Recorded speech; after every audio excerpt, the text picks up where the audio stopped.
उत्तर प्रदेश के वज़ीर आला योगी आदित्यनाथ ने एमआईएम सरबराह असदुद्दीन ओवैसी पर निशाना साधा है। कानपुर में बीजेपी कारकुनान से खिताब करते हुए योगी ने कहा कि सीएए और एनआरसी के नाम पर लोगों के जज्बात को भड़काया जा रहा है।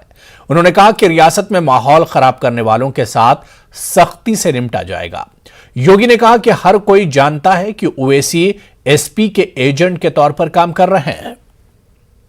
भाइयों बहनों, प्रदेश में 2017 के पहले हर तीसरे चौथे दिन दंगे होते थे। आज यहां पर मैं चेतावनी दूंगा उस व्यक्ति को जो यहां पर सिटीजनशिप अमेंडमेंट एक्ट के नाम पर फिर से भावनाओं को भड़काने का कार्य कर रहा है। और भाइयों बहनों, मैं इस अवसर पर चाचा जान और अब्बा जान के नैया से कहूंगा कि वे सावधान होकर के सुन लें। अगर प्रदेश की भावनाओं को भड़का करके माहौल खराब करोगे तो फिर सख्ती के साथ सरकार निपटना भी जानती है। आज प्रदेश में दंगा नहीं, हर व्यक्ति जानता है कि ओवैसी समाजवादी पार्टी के एजेंट बनकर के प्रदेश में भावनाओं को भड़काने का कार्य कर रहे हैं। लेकिन उत्तर प्रदेश आज इस दिशा में आगे बढ़ चुका है। अब दंगा नहीं, दंगा मुक्त प्रदेश के रूप में उत्तर प्रदेश की पहचान है। और आज प्रदेश में जनता इस संकल्प को लेकर के आगे बढ़ चुकी है कि हमें विकास और नए भारत के, नए उत्तर प्रदेश के रूप में अपने आप को स्थापित करना है। उत्तर प्रदेश में अब दंगों के लिए नहीं, माफियाओं की सरपरस्त सरकार नहीं, माफियाओं की छाती पर बुलडोजर चलाने वाली सरकार आज प्रदेश के अंदर कार्य कर रही है। मुल्क में तौहीन रिसालत के बढ़ते मामलात को देखते हुए all India Muslim personal law board ने मरकजी हुकूमत से तौहीन मजहब मुखालिफ कानून बनाने का मुतालबा किया। मुस्लिम पर्सनल लॉ बोर्ड के कन्वीनर डॉक्टर कासिम रसूल इलियास ने इलाहाबाद में न्यूज 18 उर्दू से बात करते हुए कहा कि कानपुर में मुनक्किद होने वाले मुस्लिम पर्सनल लॉ बोर्ड के 2 रोजा इजलास में तौहीन मजहब के वाकयात पर संजीदगी से गौर किया गया। उन्होंने कहा कि इस्लाम मुखालिफ रुझान पर बोर्ड के अराकीन ने अपनी सख्त तशवीश का इजहार किया है। कासिम रसूल इलियास का कहना है कि मुस्लिम पर्सनल लॉ बोर्ड किसी भी मजहब या मजहबी शख्सियात की तौहीन का सख्त मुखालिफ है। उन्होंने कहा कि इस तरह के वाकयात पर रोक लगाने के लिए तौहीन मजहब मुखालिफ कानून का बनाया जाना निहायत जरूरी है। देखिए, मुस्लिम पर्सनल लॉ बोर्ड ने पहले नंबर पे यही करारदाद मंजूर की है कि हिंदुस्तान एक मजहबी मुल्क है और यहाँ मजहबी शख्सियतों की जो अहमियत है वो बहुत मुसल्लम है। और चाहे किसी भी मजहब की शख्सियतें हों, सब उसका आदर और सम्मान करते हैं। लेकिन पिछले चंद महीनों से, बल्कि चंद सालों से अल्लाह के रसूल हज़रत मोहम्मद सल्लल्लाहु अलैहि वसल्लम के सिलसिले में जिस तरह की ज़बान इस्तेमाल की जा रही है, जिस तरह की बातें आ रही है मीडिया पर, सोशल मीडिया पर, और जुलूस व मुजाहरों में जिस तरह के नारे लगाए जा रहे हैं, उससे मुसलमानों के जज्बात बुरी तरह मुतासिर हैं। और मुसलमान, हमने एक साफ तौर पे कहा कि मुसलमान जो है वो अल्लाह के रसूल हज़रत मोहम्मद सल्लल्लाहु अलैहि वसल्लम, उनके बारे में आम तौर पर मुख्तलिफ मज़ाहिब के लोग बहुत ही इज़्ज़त और एहतराम से उनका नाम लेते रहे, चाहे हिंदू हो, सिख हो, ईसाई हो। लेकिन अब जिस तरह का माहौल आ रहा है वो इंतहाई तकलीफ़दा है। तो हमने ये मुतालबा किया है कि किसी भी मज़हब की शख्सियत को, उसके बारे में अगर कोई गलत किस्म की बात आ रही है, किसी की तरफ से भी आए, तो उसके खिलाफ एक्शन होना चाहिए। चलिए आगे बढ़ेंगे। मध्य प्रदेश में शिवराज सिंह काबीना ने ग्राम पंचायत स्वराज तरमीम बिल पर मोहर लगा दी है। इसी के साथ काबीना ने गैर कानूनी कानकनी एक्ट 247 में भी तरमीम को मंजूरी दे दी है। अब गैर कानूनी कानकनी और महकमा मादनियात में गैर कानूनी खुदाई करने पर एक ही सजा का इंतजाम किया गया है। काबीना मीटिंग में साइबर तहसील के क़याम को मंजूरी दी गई है। इस तरह मध्य प्रदेश मुल्क का पहला सूबा होगा जहां पर साइबर तहसीलें कायम होंगी और साइबर तहसीलों में ऑनलाइन कहीं से भी पैरवी की जा सकेगी। मध्य प्रदेश की कैबिनेट के अंदर आज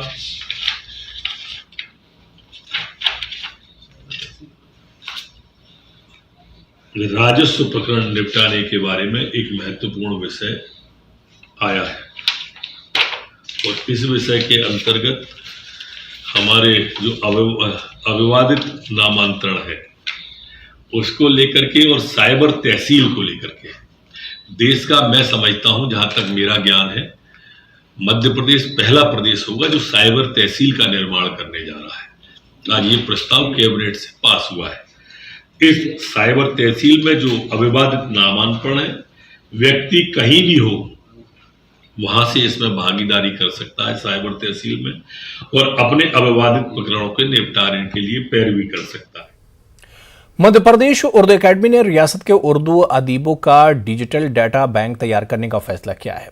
एकेडमी ने डिजिटल डाटा तैयार करने के लिए अमली इक़दाम शुरू कर दिए हैं। इसी के साथ एकेडमी के जरिए रियासतगीर सतह पर उर्दू की तरवीज व इशाअत के लिए जहां अकादमी ने जिला कोऑर्डिनेटर की तकर्री शुरू की है, वहीं उर्दू के नए होनहार मुसन्निफीन को प्लेटफॉर्म मुहैया करने का भी फैसला किया है, ताकि उर्दू के नए फनकारों की तख्लीकात को मंजर आम पर लाने के साथ उर्दू के मुस्तनद अदीबों के साथ इन्हें पेश करके उर्दू ज़बान व अदब को नई समत दी जा सके। हमारे नुमाइंदे मेहताब आलम ने इस ताल्लुक से मध्य प्रदेश उर्दू अकादमी के डायरेक्टर नुसरत मेहदी से खास बातचीत की। उर्दू की तरवीज व इशाअत की बातें बहुत की जाती हैं। मध्य प्रदेश उर्दू अकेडमी ने अब ग्रास रूट पर, देही सतह पर उर्दू को पहुंचाने के लिए उर्दू कोऑर्डिनेटर को तकर्रुर करने और इस पर काम करने का फैसला किया है। इसका प्रोजेक्ट कैसे काम होगा, इस पर बातचीत करने के लिए मध्य प्रदेश उर्दू अकेडमी के डायरेक्टर नुसरत मेहदी साहब मौजूद। उनसे जानते हैं कि जब उर्दू अकेडमी अपना काम करती रही और लंबे अरसे से 76 से जो है, अब आपने कोऑर्डिनेटर के कंसेप्ट के साथ अप्लाई करें कि उसकी वजह क्या है? देखिए, ये हो रहा था कि हम डिवीज़न लेवल पे जब हमने बनाया था तो उससे हमें एक फ़ायदा ये दिखाई दिया कि जो डिवीज़न हेडक्वार्टर्स थे वहाँ पर जितने हमारे अदबा, शुअरा और फ़नकार थे वो डाटा हमारे पास आने लगा। जब हमने ये फील्ड में काम करके देखा तो हमें बहुत फ़ायदा इससे मिला। फिर ये लगा कि सिर्फ यही काफ़ी नहीं है, जो हमारे संभागीय कोऑर्डिनेटर्स हैं वो गांव, बस्तियों, जो ब्लॉक्स हैं वहाँ तक नहीं पहुँच पा रहे। फिर उनके साथ हमने मीटिंग की। हमने कहा हम आपकी एक टीम बनाते हैं कि ज़िला लेवल पर एक कोऑर्डिनेटर आपको देते हैं, जिससे कि जो बस्तियों में, गाँव में और छोटे छोटे शहरों में अदबा हैं, शुअरा हैं, फ़नकार हैं या तलबा तालिबात हैं, रिसर्च स्कॉलर्स हैं जो उर्दू एकेडमी की स्कीम से जुड़ना चाहते हैं, प्रोजेक्ट से जुड़ना चाहते हैं, आप उनको निकाल कर लाइए। इसमें ख़ास तौर से मैं ये बताना चाहूँगी कि अभी मध्य प्रदेश उर्दू अकादमी डिजिटल डायरेक्टरी तैयार कर रही है। तो उसमें हमें मध्य प्रदेश के हर ज़िले से, हर शहर से, हर बस्ती से अदबा शुअरा के नाम चाहिए, उनका छोटा सा बायोडाटा चाहिए। तो कोऑर्डिनेटर से ख़ास तौर से हम ये काम कराना चाहते हैं कि हमारी वेबसाइट पे मध्य प्रदेश का ये पूरा डाटा अपलोड हो जाए। यहाँ पर हम ये भी देख रहे हैं कि जब अब उर्दू की बात आती है तो कुछ बड़े शहरों के नाम ही लोगों के आते हैं, फनकारों के। छोटे इलाकों में या वो पसमानदा इलाके जहाँ पर आसानी से लोग पहुँच नहीं सकते, उनके तो नाम नहीं आते, जबकि वहाँ पर काम बहुत कुछ हो रहा है। जी, बस यही हमारा मकसद है कि जो आपने ख़ुद भी कहा कि वहाँ तक हम पहुँच जाएं कि जहाँ उर्दू का काम हो रहा है, उर्दू पर काम हो रहा है और जो लोग बिल्कुल गुमनामी की ज़िंदगी गुजार रहे हैं, तो ऐसी जगह तक जाने का ही हमारा मकसद है। तो अभी आपने पिछले दिनों जितने उर्दू हफ्ता शुरू किया, उर्दू हफ्ते के बाद उन बच्चों को जो है यहाँ पर ला कर उनको सर्टिफिकेट देने का जो काम है वो कब तक शुरू? हाँ, अभी जो हमने आपसे बताया था कि जो हर जगह से आने लगे हैं हमारे पास रिजल्ट्स उसके, अब जल्दी ही उसका अनाउंस करेंगे डेट, उसमें उनको इनामात और एजाज़ात से नवाजा जाएगा। हम देखते हैं कि मध्य प्रदेश उर्दू अकेडमी, क्योंकि जब उर्दू की बात, वो अकेडमी पूरे मध्य प्रदेश की है, लेकिन इसका फ़ायदा तमाम लोगों तक नहीं पहुंच पा रहा और वो इलाके जो दूर दराज हैं, जहां पर मरकज़ से दूर हैं, वहां तक पहुंचाने के लिए जो है कोऑर्डिनेटर के जो है बनाने का फैसला किया गया, ताकि हर डिस्ट्रिक्ट में, हर ज़िले के साथ साथ देही इलाकों का जो पूरा एक डाटा बैंक तैयार हो जाए और तमाम लोग किसी भी इलाके में बैठे हों, उर्दू अकेडमी की जो फलाही स्कीम है, उर्दू ज़बान और तरवीज इशाअत का जो मामला है, उन तक पहुँच सके। कैमरामैन मोहसिन खान के साथ मेहताब आलम, news 18 Urdu, Bhopal.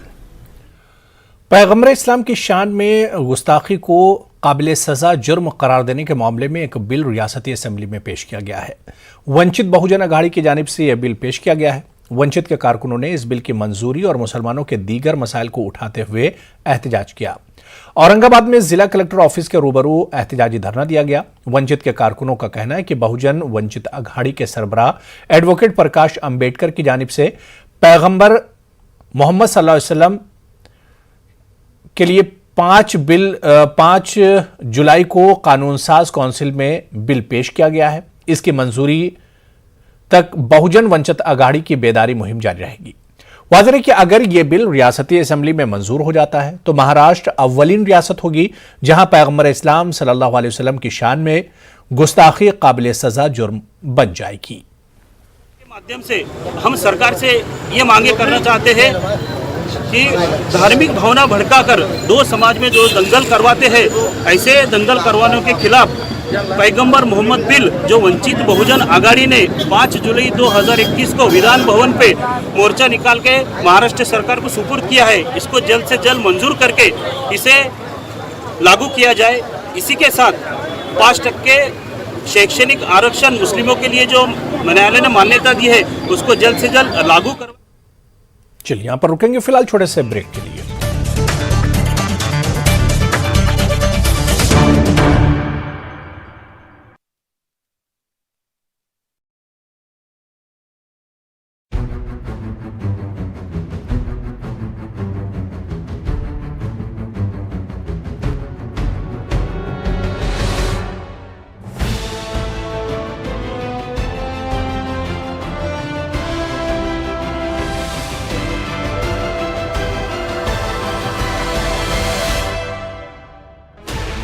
Sixteen channels, 15 languages, 26 states, 1,200 plus reporters, 66.9 crore viewers. India's largest news network, News 18 Network.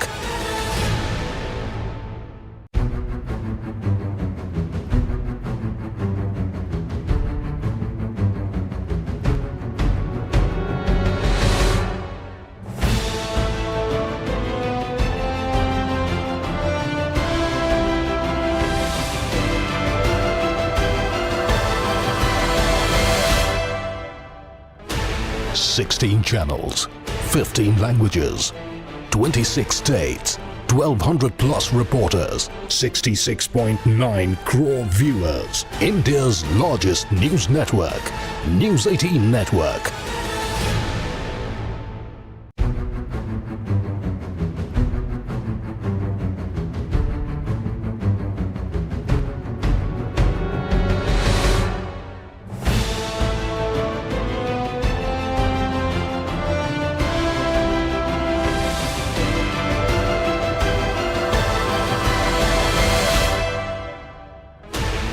Sixteen channels, 15 languages, 26 states, 1,200 plus reporters, 66.9 crore viewers. India's largest news network, News 18 Network.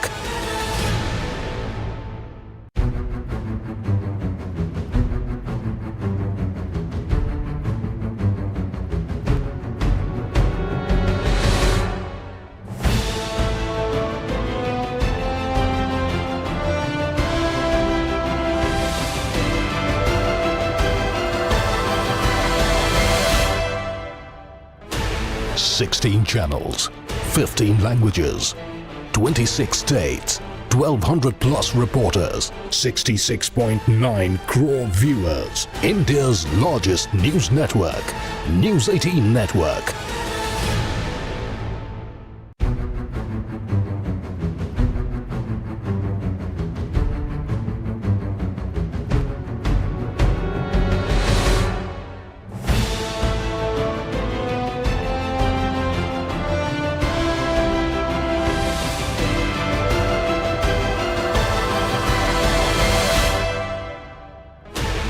Sixteen channels, 15 languages, 26 states, 1,200 plus reporters, 66.9 crore viewers. India's largest news network, News 18 Network.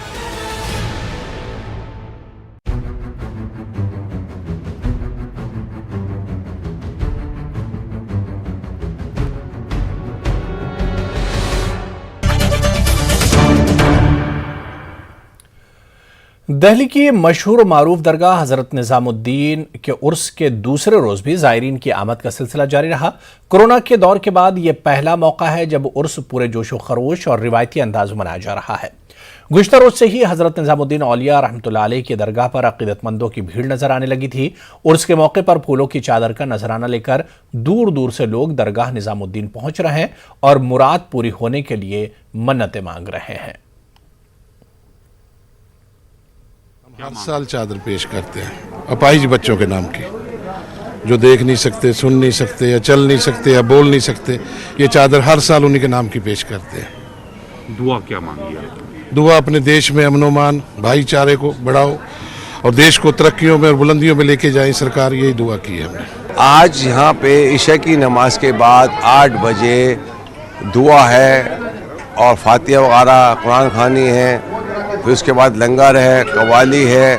ये 8 बजे से programme चलेगा दरबार शरीफ में, तो इसका इंतज़ाम कर रहे हैं यहाँ पे जो रात को फातिहा है। फिर कल जो है सुबह 11 बजे बड़ा कुल है, 24 तारीख है कल बड़ा कुल है दरगाह शरीफ में, और उसके बाद यहाँ कवाली का भी प्रोग्राम है, फातिहा नज़र नियाज सब होगा दरबार में, और सबके लिए दुआ होगा, पूरे देश के लिए दुआ होगा, हिंदू मुस्लिम सिख ईसाई हर धर्म के लिए दुआ होता है दरबार में। अब खाली निजामुद्दीन औलिया दरगाह खाली देखने के लिए आए हम लोग, पहले से देखना बोल के चाह रहे थे लेकिन हो नहीं सका, 2-3 बार आए थे लेकिन हो नहीं सका। अभी ये टाइम अभी आके देख लेके जा रहे थे। हज़रत ख्वाजा मोइनुद्दीन चिश्ती अजमेरी रहमतुल्लाह अलैह की दरगाह के अक़ब में वाक़े चिश्ती मंजिल में आज ऑल इंडिया उलमा और मशाइख बोर्ड के सदर सैयद मोहम्मद अशरफ की 6वीं और AIUMB के ज्वाइंट सेक्रेटरी हाजी सैयद सलमान चिश्ती के जरिए एक प्रेस कॉन्फ्रेंस का इनेकाद किया गया। इस मौके पर सैयद मोहम्मद अशरफ की 6वीं ने कहा कि दहशतगर्दी को किसी भी कीमत पर तलवार या हथियार के जरिए खत्म नहीं किया जा सकता है। इसी तरह अमन को भी हथियार से कायम नहीं किया जा सकता, इसके लिए किरदार की जरूरत पड़ती है। उन्होंने कहा कि हमें आला अखलाक व किरदार देखना है तो नबी अकरम सल्लल्लाहु अलैहि वसल्लम के अखलाक हसना को देखना चाहिए। वहीं हाजी सैयद सलमान चिश्ती ने कहा कि हिंदुस्तान में तमाम मज़ाहिब की नुमाइंदा शख्सियात ने अमन और भाईचारे का पैगाम दिया है। आज अगर हम 1000 साल पहले की बात करते हैं, उस टाइम कोई इंडस्ट्रियलाइजेशन नहीं था, कोई इकोनॉमिक सुपर पावर नहीं थे, कोई मिलिट्री पावर्स नहीं थे। अगर भारत विश्व गुरु था उस वक्त तो किस बुनियाद पे था? वो था आध्यात्मिक शक्ति पे। तो क्या आज हम वही मकाम पे दुनिया को वो सीख दे पा रहे हैं या नहीं? ये सवाल हर हिंदुस्तानी को अपने आप से पूछने की जरूरत है। और इंशाअल्लाह जो कोशिश कर रहे हैं बोर्ड की तरफ से आने वाले साल में, जैसा हजरत ने बताया कि एक इंटरनेशनल कॉन्फ्रेंस की तरतीब की जा रही है, उसके लिए तैयारियां की जा रही हैं कि वही पैगाम दुनिया में हर हिंदुस्तानी दे सके कि हम दुनिया से क्या सीख सकते हैं और दुनिया को क्या सिखा सकते हैं अमन, मोहब्बत और शांति के लिए। मैं अपने मुल्क भारत के हर भारतीय को ये पैगाम देना चाहता हूँ कि हमारे मुल्क की एक अजीम हस्ती ख्वाजा निज़ामुद्दीन औलिया महबूब इलाही का उर्स पाक चल रहा है। तो आपने जिस अंदाज में ज़िंदगी गुजारी और हमें जिस अंदाज में ज़िंदगी गुजारने के लिए कहा, तो ये पैगाम हर हिंदुस्तानी के लिए है कि अगर तुम्हारी राह में कोई कांटे बिछाए तो तुम उसकी राह में कांटे मत बिछाना, तुम कांटे बिछाने वाले मत बनना, तुम कांटों को हटाने वाले बनना। हज़रत ख्वाजा मोइनुद्दीन चिश्ती रहमतुल्लाह अलैह का सालाना उर्स आइंदा 2 फरवरी से शुरू होना है, जिसकी तैयारियां दरगाह के खुद्दाम के जरिए अभी से शुरू कर दी गई हैं। दरगाह के खुद्दाम ज़ायरीन को बुलावे भेज रहे हैं। कदीम दौर में ये बुलावे खतूत के जरिए भेजे जाते थे, लेकिन अब नई तकनीक के मुताबिक मोबाइल और ईमेल्स के जरिए भी ज़ायरीन को बुलाया जाता है। ख्वाजा गरीब नवाज के दरबार में इस बार भी 810वां जो उर्स मुबारक मनाया जा रहा है, ये फरवरी महीने के शुरुआत से शुरू होगा। 2 फरवरी से गरीब नवाज का उर्स, और जो चांद रात से रजब का चांद दिखाई देने से शुरू होता है।